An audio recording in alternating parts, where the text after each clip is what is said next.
Hello everyone. मेरे channel Hindi अध्ययन में आपका स्वागत है। मेरे चैनल हिंदी अध्ययन में हिंदी कहानी की सीरीज़ चल रही है। हम यूजीसी नेट और सेट के पाठ्यक्रम में लगी सभी कहानियों को एक एक करके पढ़ रहे हैं। ठीक है, मैंने अपने चैनल पर हिंदी कहानी की प्लेलिस्ट भी बना दी है। ठीक है, वहाँ पर आपको सभी कहानियों की वीडियो मिल जाएगी। और अगर आपको कहानी की पीडीएफ चाहिए तो आप वीडियो के नीचे कमेंट करें या फिर मेरे इंस्टाग्राम चैनल पर मुझे मैसेज करें। ठीक है, इंस्टाग्राम अकाउंट की लिंक आपको मेरे यूट्यूब बायो में मिल जाएगी। ठीक है, तो अभी तक हमने कुल 3 कहानियों को पढ़ लिया है। ठीक है, चंद्रदेव से मेरी बातें, दुलाई वाली और एक टोकरी भर मिट्टी। और आज हम दुनिया का अनमोल रत्न कहानी को पढ़ने वाले हैं। ठीक है, कहानी को पढ़ने से पहले हम कहानी के तथ्यों को पढ़ते हैं। ठीक है, तो चलिए हम वीडियो को शुरू करते हैं।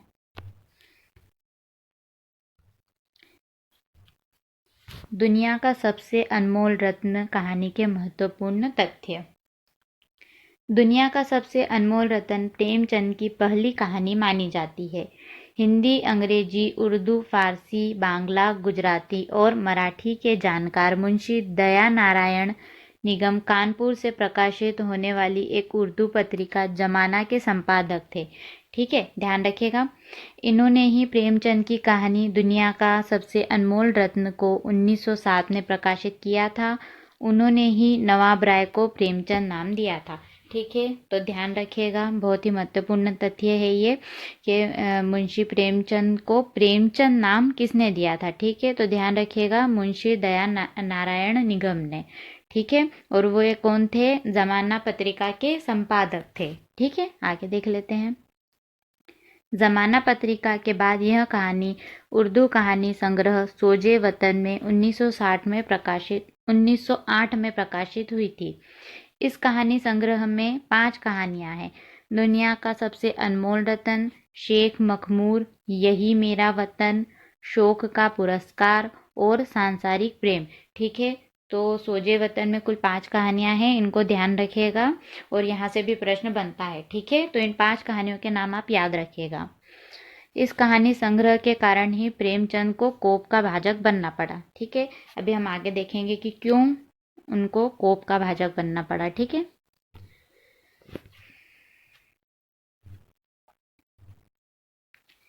इसके संदर्भ में मुंशी प्रेमचंद जी ने बनारसी दास चतुर्वेदी के प्रश्नों के उत्तर के क्रम में लिखा। मैंने 1907 में गल्प यानी कि छोटी कहानी लिखना शुरू किया। सबसे पहले 1908 में मेरा सोजे वतन, जो 5 कहानियों का संग्रह है, वह जमाना प्रेस से निकला था, पर उसे हमीरपुर के कलेक्टर ने मुझसे लेकर जलवा दिया था। उनके ख्याल से विद्रोहात्मक, हालांकि तब से उसका अनुवाद कई संग्रहों और पत्रिकाओं में निकल चुका है। ठीक है, तो ध्यान रखिएगा कि हमीरपुर के कलेक्टर ने उनसे जो है दुनिया का सबसे अनमोल रत्न कहानी को जलवा दिया था। ठीक है, आगे देखते हैं। यह कहानी वर्णनात्मक शैली में लिखी गई उर्दू शब्दावली की बहुलता भी है। ठीक है, इस कहानी को आप पढ़ेंगे ना तो इसमें बहुत सारे उर्दू के शब्द है, ऐसा लगता ही नहीं कि ये हिंदी की कहानी है। ठीक है, यह कहानी सच्चे प्रेमी के प्रेम की परीक्षा की कहानी है। इस कहानी में अनमोल रतन के रूप में देशभक्त का चित्रण है। इस कहानी में प्रेम के लिए संघर्ष का चित्रण है। कहानी का अंत सुखद है। ठीक है, आगे देखते हैं।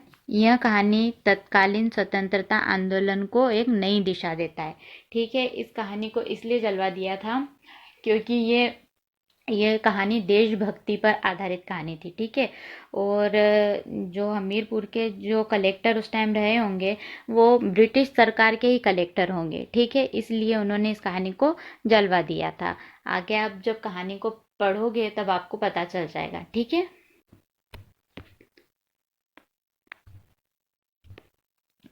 कहानी के मुख्य पात्र दिलफरेब और दिलफिगार। ठीक है, ये दोनों नाम आप याद रखिएगा, कंफ्यूज नहीं होना है इसमें आपको। अन्य पात्र काला चोर, एक बुजुर्ग दिलेर राजपूत।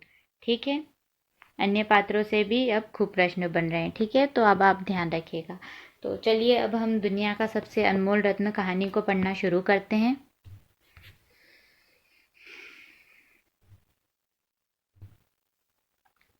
दुनिया का सबसे अनमोल रत्न। दिलफिगार एक कंटीले पेड़ के नीचे दामन चाक किए बैठा हुआ खून के आंसू बहा रहा था। वह सौंदर्य की देवी यानी मलका दिल फरेब का सच्चा और जान देने वाला प्रेमी था। ठीक है, तो ध्यान रखिएगा कि दिलफिगार मलिका दिल फरेब का प्रेमी था। ठीक है, उन प्रेमियों में नहीं जो इत्र फुलेल में बसकर और शानदार कपड़ों से सजकर आशिक के वेश में माशूकियत का दम भरते हैं, बल्कि उन सीधे साधे भोले भाले फिदाइयों में जो जंगलों और पहाड़ों से सर टकराते हैं और फरियाद मचाते फिरते हैं। ठीक है, इतना पढ़ के ही अब आप समझ गए होंगे कि इस कहानी में खूब भर भर के उर्दू शब्दों का प्रयोग किया गया है। ठीक है, आगे देख लेते हैं। दिल फरेब ने उससे कहा था कि अगर तू मेरा सच्चा प्रेमी है तो जा और दुनिया की सबसे अनमोल चीज लेकर मेरे दरबार में आ।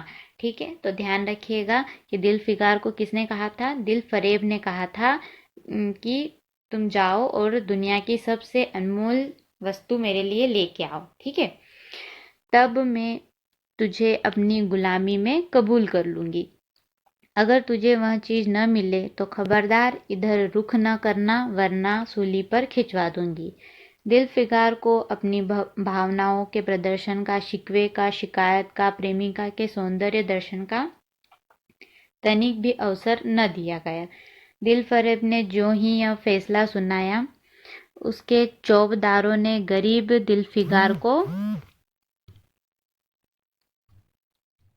धक्के देकर बाहर निकाल दिया और आज 3 दिन से यह आफत का मारा आदमी उसी कटीले पेड़ के नीचे उसी भयानक मैदान में बैठा हुआ सोच रहा है कि क्या करूं, दुनिया की सबसे अनमोल चीज मुझको मिलेगी? नामुमकिन। और वह है क्या?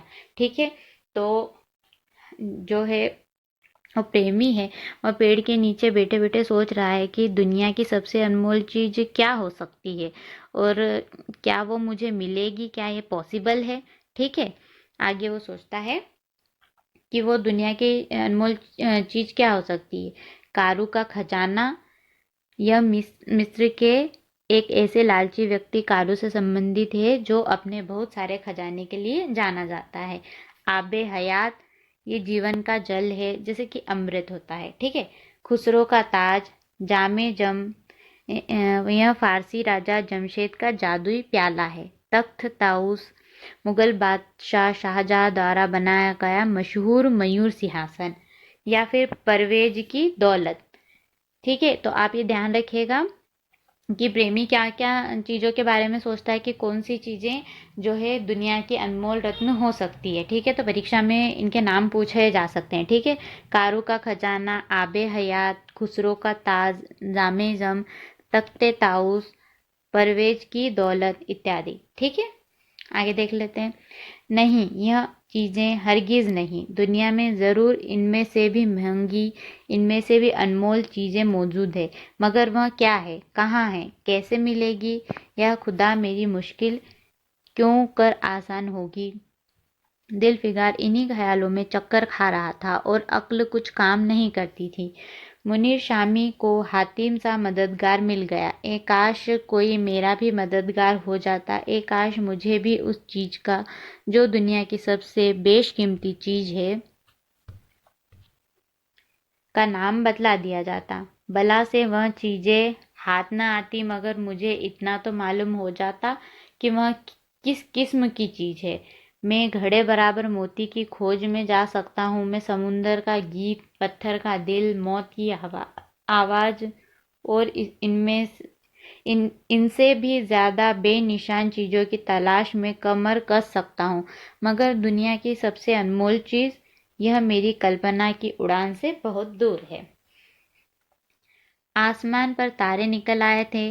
दिलफिगार यकायक खुदा का नाम लेकर उठा और एक तरफ को चल खड़ा हुआ।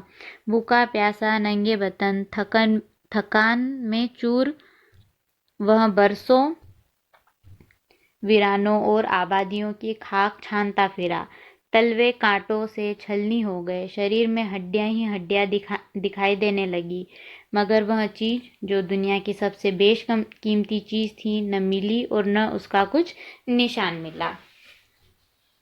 एक रोज वह भूलता भटकता एक मैदान में जा निकला और जहां हजारों आदमी गोल बांधे खड़े थे, बीच में कई अमामे और चोगे वाले दड़ियल काजी अफसरी शान से बैठे हुए आपस में कुछ सलाह मशविरा कर रहे थे, और इस जमात से जरा दूर पर एक सूली खड़ी थी। दिलफिकार कुछ तो कमजोरी की वजह से और कुछ यहाँ की कैफियत देखने के इरादे से ठिठक गया। क्या देखता है, कई लोग नंगी तलवारें लिए एक कैदी को, जिसके हाथ पैर में जंजीरें थी, पकड़े चले आ रहे हैं। सूली के पास पहुंचकर सब सिपाही रुक गए और कैदी की हथकड़ियां बेड़ियां सब उतार ली गई। इस अभागे आदमी का दामन सैकड़ों बेगुनाहों के खून के छींटों से रंगीन था। उसका दिल नेकी के ख्याल और रहम की आवाज से जरा भी परिचित न था। उसे काला चोर कहते थे। ठीक है, तो ध्यान रखिएगा कि जो दिलफिकार है वो दुनिया का सबसे अनमोल रत्न ढूंढने जब की राह में निकला तो उसे सबसे पहले कौन मिला। ठीक है, तो उसे सबसे पहले काला चोर मिला। ठीक है, ध्यान रखिएगा। आगे देख लेते हैं। सिपाहियों ने उसे सूली के तख्ते पर खड़ा कर दिया, मौत की फांसी उसकी गर्दन में डाल दी और जल्लादों ने तख्ता खींचने का इरादा किया। वह अभागा मुजरिम चीख कर बोला, खुदा के वास्ते मुझे एक पल के लिए फांसी से उतार दो, ताकि अपने दिल की आखिरी आरजू निकाल लूं। यह सुनते ही चारों तरफ सन्नाटा छा गया। लोग अचंभे में आकर ताकने लगे। काजियों ने एक मरने वाले आदमी की अंतिम याचना को रद्द करना उचित न समझा और बदनसीब पापी काला चोर जरा देर के लिए फांसी से उतार लिया गया। इस भीड़ में एक खूबसूरत भोला भाला लड़का एक छड़ी पर सवार होकर अपने पैरों पर उछल उछल कर फर्जी घोड़ा दौड़ा रहा था और अपनी सादगी की दुनिया में ऐसा मगन था कि जैसे वह इस वक्त सचमुच अरबी घोड़े का शहसवार है। उसका चेहरा उस सच्ची खुशी से कमल की तरह खिला हुआ था जो चंद दिनों के लिए बचपन ही में हासिल होती है और जिसकी याद हमको मरते दम तक नहीं भूलती। उसका दिल अभी तक पाप की गर्द और धूल से अछूता था और मासूमियत उसे अपनी गोद में खिला रही थी। ठीक है, ये कौन था? उस काला चोर का बेटा। ठीक है, आगे देख लेते हैं। बदनसीब काला चोर फांसी से उतरा। हजारों आंखें उस पर गड़ी हुई थी। वह उस लड़के के पास आया और उसे गोद में उठाकर प्यार करने लगा। उसे इस वक्त वह जमाना याद आया जब वह खुद ऐसा ही भोला भाला, ऐसा ही खुश व खुर्रम और दुनिया की गंदगियों से ऐसा ही पाक साफ था। माँ गोदियों में खिलाती थी, बाप बलाएं लेता था और सारा कुनबा जान न्योछावर करता था। आह, काले चोर के दिल पर इस वक्त बीते हुए दिनों की याद का इतना असर हुआ कि उसकी आंखों से जिन्होंने दम तोड़ती हुई लाशों को तड़पते देखा और न झपकी आंसू का एक कतरा टपक पड़ा। दिलफिकार ने लपक कर उस अनमोल मोती को हाथ में ले लिया और उसके दिल ने कहा, बेशक यह दुनिया की सबसे अनमोल चीज है, जिस पर तख्त ताउस और जामे जम और आबे हयात और जरे परवेज सब न्योछावर है। ठीक है, तो दुनिया का सबसे अनमोल रतन जब ढूंढने के लिए दिलफिकार निकला तो उसे सबसे पहले क्या मिला? जो है काले चोर का आंसू। ठीक है, आंसू का टुकड़ा उसको मिला। ठीक है, तो परीक्षा में पूछा जा सकता है, इसका क्रम पूछा जा सकता है। ठीक है, आगे देख लेते हैं। इस ख्याल से खुश होता, कामयाबी की उम्मीद में सरमस्त दिलफिकार अपनी माशूका दिल फरेब के शहर मिनोसाबाद को चला। ठीक है, मिनोसाबाद यूजीसी नेट परीक्षा में कई बार पूछा गया है, तो इस शहर का नाम आपको ध्यान रखना है। ठीक है, मिनोसाबाद।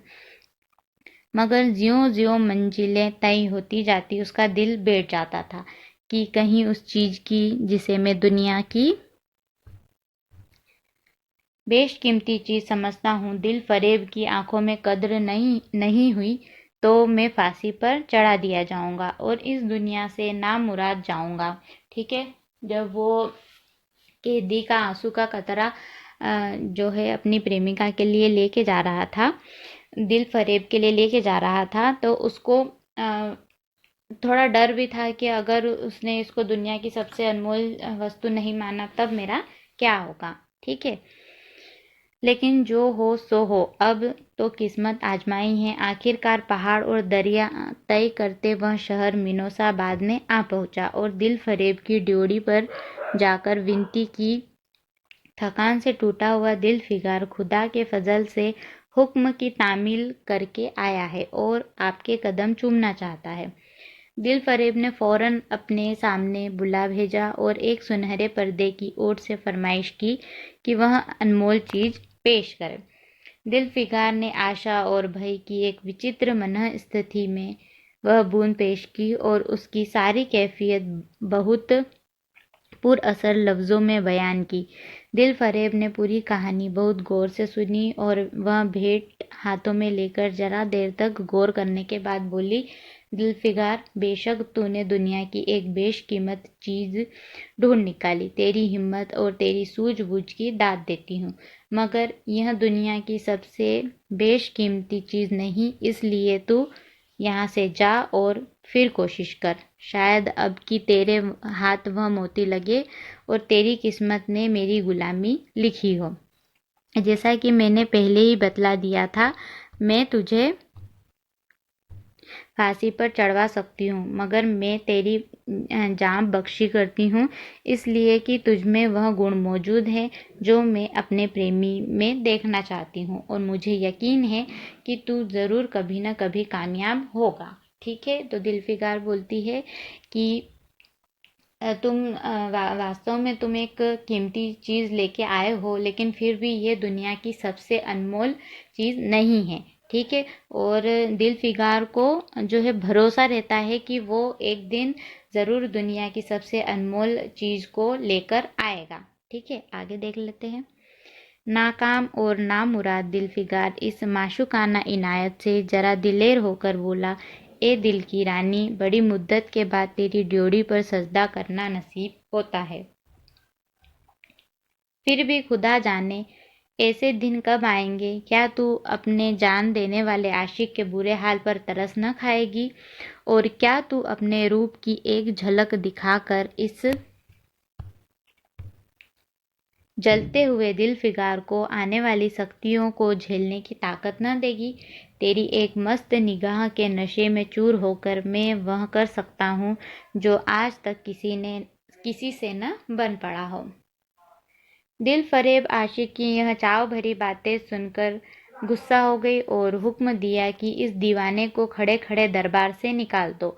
चौबदार ने फौरन गरीब दिल फिगार को धक्का देकर यार के कूचे से बाहर निकाल दिया।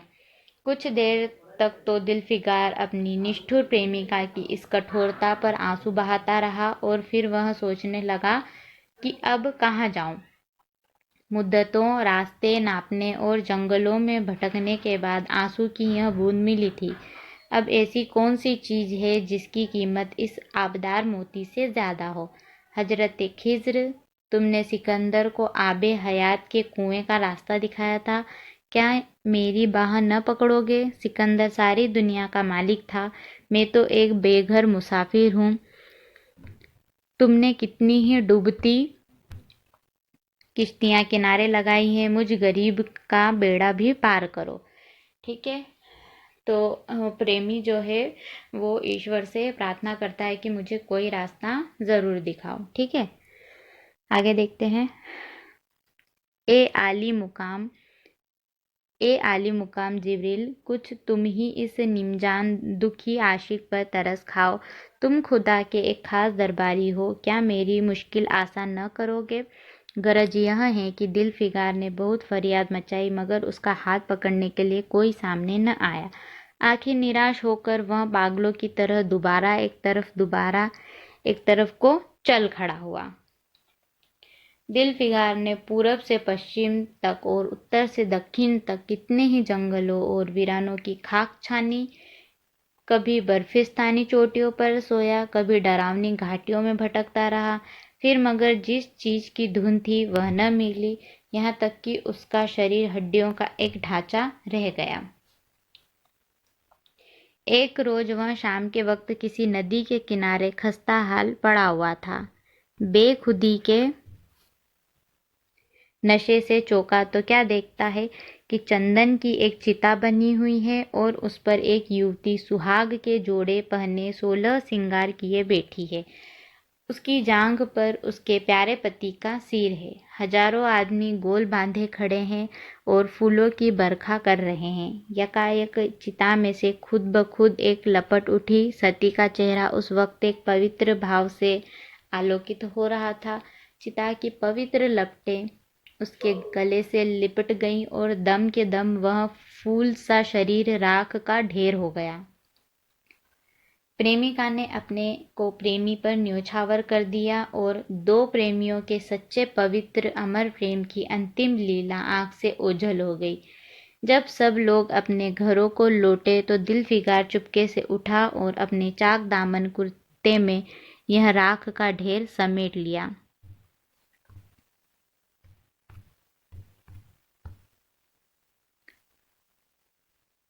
और इसे मुट्ठी भर राख को दुनिया की सबसे अनमोल चीज समझता हुआ सफलता के नशे में चूर यार के कूचे की तरफ चला, यानी कि मीनोसाबाद। ठीक है। अब की ज्यों ज्यों वह मंजिल के करीब आता था उसकी हिम्मत बढ़ती जाती थी, यानी कि अब उसको पूरा विश्वास हो गया था कि शायद यही है दुनिया की सबसे अनमोल रत्न। ठीक है। कोई उसके दिल में बैठा हुआ कह रहा था कि अब की तेरी जीत है, और इस ख्याल ने उसके दिल को जो जो सपने दिखाए उनकी चर्चा व्यर्थ है। आखिरकार वह शहर मिनोसाबाद में दाखिल हुआ और दिल फरेब की ऊंची डोरी पर जाकर खबर दी कि दिलफिगार सुरखुर होकर लौटा है और हुजूर के सामने आना चाहता है। दिल फरेब ने जांबाज आशिक को फौरन दरबार में बुलाया और उस चीज के लिए जो दुनिया की बेशकीमती चीज थी हाथ फैला दिया। दिलफिगार ने हिम्मत करके उसकी चांदी जैसी कलाई को चूम लिया और मुट्ठी भर राख को उसकी हथेली में रखकर सारी कैफियत दिल को पिघला देने वाले लफ्जों में कह सुनाई और अपनी सुंदर प्रेमिका के होठों से अपनी किस्मत का मुबारक फैसला सुनने के लिए इंतजार करने लगा।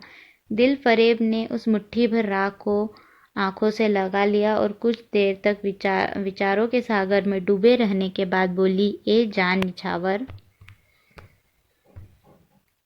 ए जान निछावर करने वाले आशिक दिलफिगार, बेशक यह राख जो तू लाया है इसमें लोहे को सोना कर देने की सिफत है। दुनिया की बहुत बेशकीमत चीज है और मैं सच्चे दिल से तेरी एहसानमंद हूँ कि तूने ऐसी अनमोल भेंट मुझे दी। मगर दुनिया में इससे भी ज्यादा अनमोल कोई चीज है। जा उसे तलाश कर और तब मेरे पास आ। मैं तहे दिल से दुआ करती हूँ कि खुदा तुझे कामयाब करे। यह कहकर सुनहरे पर्दे से बाहर आई और माशूकाना अदा से अपने रूप का जलवा दिखाकर फिर नजरों से ओझल हो गई। एक बिजली सी कौंधी और फिर बादलों के पर्दे में छिप गई। अभी दिलफिगार के होश हवास ठिकाने पर न आने पाए थे कि चौबदार ने मुलामियत से उसका हाथ पकड़कर यार के कूचे से उसको निकाल दिया और फिर तीसरी बार वह प्रेम का पुजारी निराशा के अथाह समुंदर में गोते खाने लगा। ठीक है। जब वो पहले लेके आया था आंसू का कतरा, तब उसकी क्या इच्छा थी कि कम से कम एक बार उसे जो है उसकी प्रेमिका का चेहरा मतलब वो चाहता था कि उसे चेहरा तो दिखा दे कम से कम, ताकि उसकी और हिम्मत बढ़े।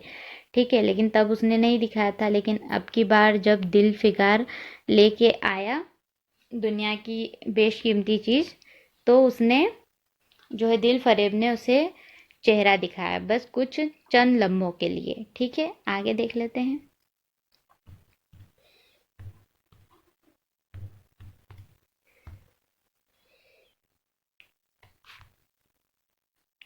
दिलफिगार का हिजाब छूट गया। उसे यकीन हो गया कि मैं दुनिया में उसी तरह नाशाद और नामुराद मर जाने के लिए पैदा किया गया था और अब इसके सिवा और कोई चारा नहीं कि किसी पहाड़ पर चढ़कर नीचे कूद पड़ूं। ठीक है, उसको अब आत्महत्या के ख्याल आने लगे थे ताकि माशूक के जुल्मों की फरियाद करने के लिए एक हड्डी भी बाकी न रहे। वह दीवाने की तरह उठा और गिरता पड़ता एक गगनचुंबी पहाड़ की चोटी पर जा पहुंचा। किसी और समय वह ऐसे पहाड़ पर चढ़ने का साहस न कर सकता था, मगर इस वक्त जान देने के जोश में वह उस पहाड़ के एक मामूली टेकरी से ज्यादा ऊंचा न नजर आया। करीब था कि वह नीचे कूद पड़े कि हरे हरे कपड़े पहने हुए, हरा अमामा बांधे एक बुजुर्ग एक हाथ में तस्बीह और दूसरे हाथ में लाठी लिए बरामद हुए और हिम्मत बढ़ाने वाले स्वर में बोले, दिलफिगार, नादान दिलफिगार, यह क्या बुज़दिलों जैसी हरकत है। तू मोहब्बत का दावा करता है और तुझे इतनी भी खबर नहीं कि मजबूत इरादा मोहब्बत के रास्ते की पहली मंजिल है। मर्द बनकर हिम्मत न हार। पूरब की तरफ एक देश है जिसका नाम हिंदुस्तान है, वहाँ जा और तेरी आरजू पूरी होगी। ठीक है, वहाँ पर जो बुजुर्ग आए, जब वो आत्महत्या करना चाहता था दिलफिगार, तब एक बुजुर्ग आए और उन्होंने उससे कहा कि तुम हिंदुस्तान की तरफ जाओ, हो सकता है कि तुमको जो चीज़ तुम ढूंढ रहे हो वो वहाँ पर मिल जाए। ठीक है, आगे देखते हैं। यह कहते हजरत खिज्र गायब हो गए। दिलफिगार ने शुक्रिया की नमाज अदा की और ताज़ा हौसले, ताज़ा जोश और अलौकिक सहायता का सहारा पाकर खुश खुश पहाड़ से उतरा और हिंदुस्तान की तरफ चल पड़ा। मुद्दतों तक कांटों से भरे हुए जंगलों, आग बरसाने वाले रेगिस्तानों, कठिन घाटियों और अलंध्य पर्वतों को तय करने के बाद दिलफिगार हिंद की पाक सरजमीन में दाखिल हुआ और एक ठंडे पानी के सोते में सफ़र की तकलीफ़ें धोकर थकान के मारे नदी के किनारे लेट गया। शाम होते होते वह एक चटियल मैदान में पहुंचा जहां बेशुमार अधमरी और बेजान लाशें बिना कफन के पड़ी हुई थी। चील, कौवे और वहशी दरिंदे भरे पड़े थे और सारा मैदान खून से लाल हो रहा था। यह डरावना दृश्य देखते ही दिलफिगार का जी दहल गया। या खुदा, किस मुसीबत में जान फंसी। मरने वालों को कराहना, सिसकना और एड़ियाँ रगड़कर जान देना, दरिंदों का हड्डियों को नोचना और गोश्त के लोथड़ों को लेकर भागना, ऐसे हौलनाक सीन दिलफिगार ने कभी न देखा था। यकायक उसे ख्याल आया कि यह लड़ाई का मैदान है।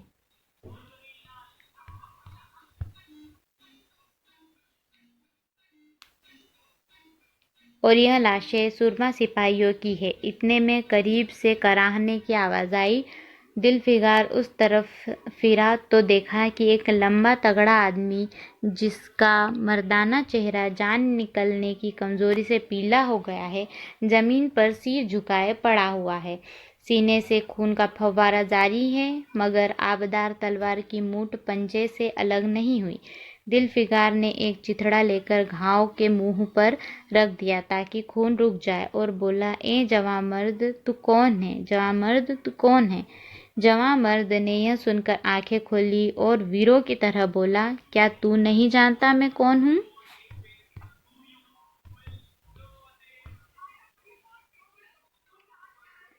क्या तूने आज इस तलवार की काट नहीं देखी? मैं अपनी माँ का बेटा और भारत माँ का सपूत हूँ। यह कहते कहते उसकी त्योरियों पर बल पड़ गए। पीला चेहरा गुस्से से लाल हो गया और आबदार शमशीर फिर अपना जोहर दिखाने के लिए चमक उठी। दिलफिगार समझ गया कि यह इस वक्त मुझे दुश्मन समझ रहा है। नरमी से बोला, ए जवां मर्द, मैं तेरा दुश्मन नहीं हूँ। अपने वतन से निकला हुआ एक गरीब मुसाफिर हूँ, इधर भूलता भटकता आ निकला। बराए मेहरबानी मुझसे यहाँ की कुल कैफियत बयां करें। ठीक है, तो वो उस वीर सैनिक को पूछता है कि यहाँ पर क्या हुआ, मुझे बताओ। यह सुनते ही घायल सिपाही बहुत मीठे स्वर में बोला, अगर तू मुसाफिर है तो आ और मेरे खून से तर पहलू में बैठ जा, क्योंकि यही 2 अंगुल जमीन है जो मेरे पास बाकी रह गई है और जो सिवाय मौत के कोई नहीं छीन सकता। अफसोस है कि तू यहाँ तक ऐसे वक्त में आया है जब तेरा आतिथ्य सत्कार करने के योग्य नहीं। हमारे बाप दादा का देश आज हमारे हाथों से निकल गया। इस वक्त हम बेवतन हैं।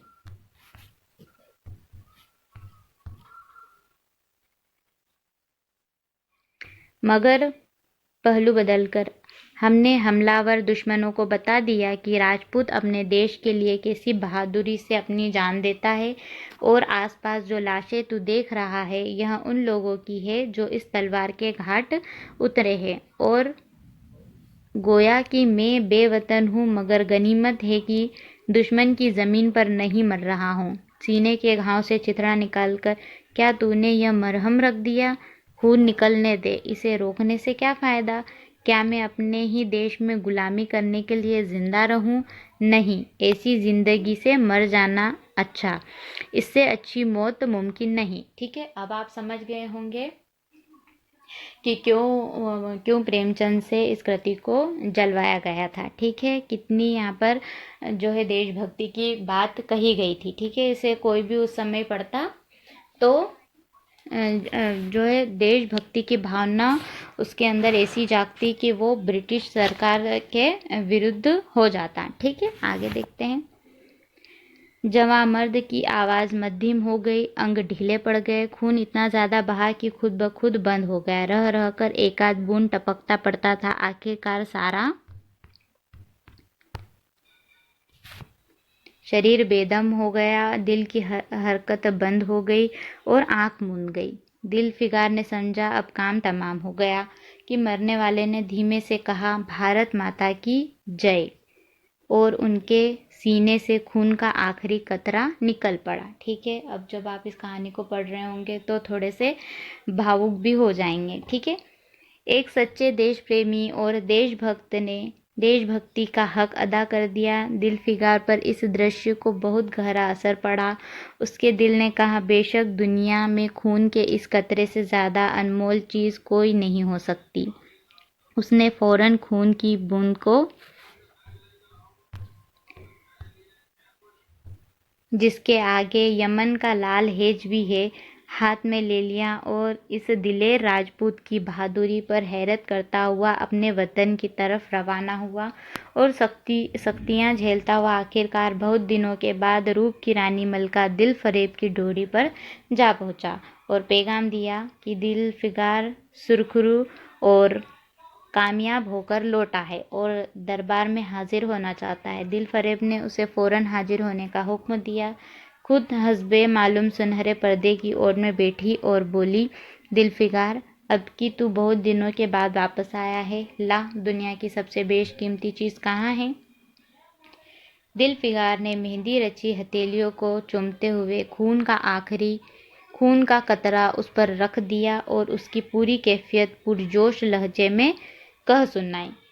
वह खामोश भी न होने पाया था कि यकायक यह सुनहरा पर्दा हट गया और दिल फिगार के सामने हुस्न का एक दरबार सजा हुआ नजर आया, जिसकी एक नाज़नीन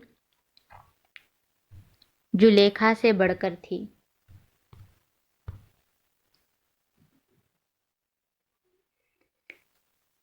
दिल फरेब बड़ी शान के साथ सुनहरी मसनद और सुशोभित हो रही थी। दिल फिगार हुस्न का यह तिलिस्म देखकर अचंभे में पड़ गया और चित्रलिखित सा खड़ा रहा कि दिल फरेब मसनद से उठी और कई कदम आगे बढ़कर उससे लिपट गई। ठीक है, यानी कि यही वो चीज़ थी जो दुनिया की सबसे अनमोल रत्न थी। ठीक है, आगे देखते हैं। गाने वालियों ने खुशी के गाने शुरू किए, दरबारियों ने दिल फिगार को नजरें भेंट की और चांद सूरज की बड़ी इज्जत के साथ मसनद पर बैठा दिया। जब वह लुभावना गीत बंद हुआ तो दिल फरेब खड़ी हो गई और हाथ जोड़कर दिल फिगार से बोली, ए जान निसार आशिक दिल फिगार, मेरी दुआएं बर आई और खुदा ने मेरी सुन ली और तुझे कामयाब व सुरखेरू किया। आज से तू मेरा मालिक है और मैं तेरी लौंडी। यह कहकर उसने एक रत्न जटित मंजूषा मंगाई और उसमें एक तख्ती निकाली जिस पर सुनहरे अक्षरों में लिखा हुआ था, खून का वह आखिरी कतरा जो वतन की हिफाजत में गिरे दुनिया का सबसे अनमोल चीज़ है।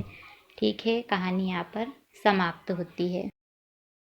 तो जैसा कि हमने देखा कि दिल फिगार नामक आशिक को मल्लिका दिल फरेब ने कहा कि तुम मेरे लिए दुनिया की सबसे अनमोल चीज़ ढूंढ कर लेकर आओ। ठीक है, तो जब वो दुनिया की अनमोल चीज़ ढूंढने के लिए जाता है तो उसे सबसे पहला रत्न मिलता है वो क्या रहता है, एक फांसी पर चढ़ने वाले चोर की आंखों से टपका हुआ आंसू। ठीक है, दूसरा रत्न क्या मिलता है उसे, प्रेमी और प्रेमिका की चिता की राख। और अंत में उसे मिलता है दुनिया का सबसे अनमोल रत्न जो कि वतन की हिफाजत में बहाया गया खून का आखिरी कतरा होता है जिसमें सबसे बड़ा मूल्य छिपा है। ठीक है, तो आप ध्यान रखिएगा, इसका क्रम पूछा जा सकता है। ठीक है, कि उसे कौन कौन से रत्न मिले थे। ठीक है, तो ध्यान रखिएगा, सबसे पहले उसे मिलता है चोर का आंसू, दूसरी बार में उसे मिलता है प्रेमी प्रेमिका की चिता की राख, और अंत में उसे मिलता है